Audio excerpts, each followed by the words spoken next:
We are back on La Laguna mountain. This is an older cone, and the lava has been progressing towards La Laguna mountain, and you can see the lava lobes coming down the hill. The volcano has picked up its activity once more, and now the plume is dark again, meaning a lot of ash is being transported into the air.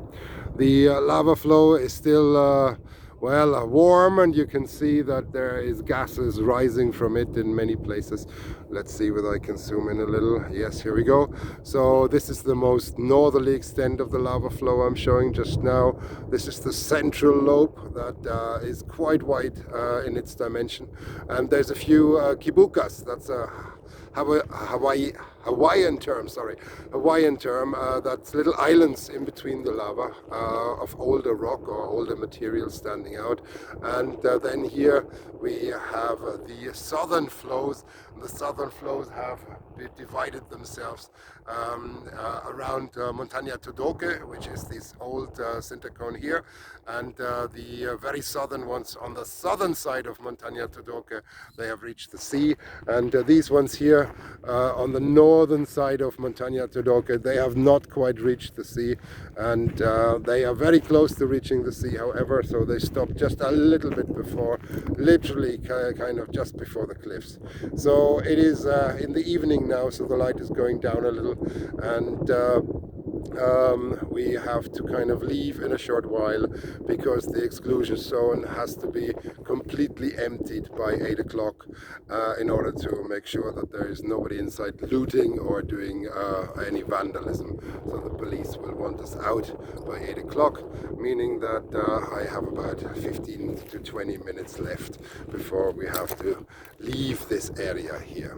So the volcano has had a partial collapse, and here we see the fire fountain that is now quite visible. It has a partial collapse on its western side, and there's new lava streams coming out. So the edifice has changed its shape a little bit over the course of the day, and here we have the main vent that is visible, and we have the western vent that gives you a little fire fountain. There is an eastern vent, but we can't see that it's behind the main plume vent, where the dark ash is coming out. So this is the current situation, and I guess we have to accept the volcano will not quite stop yet, as some people have speculated over the last week or so.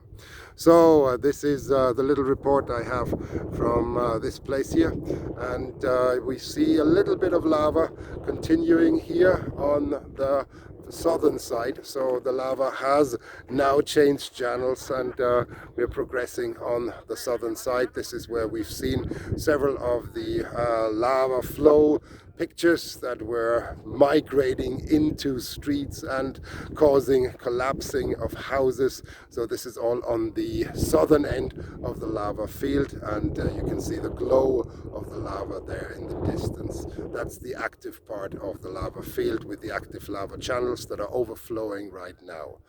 Luckily, the lava is not super runny right now. It's not highly viscous, it's rather stiff by the time it comes to this lower end.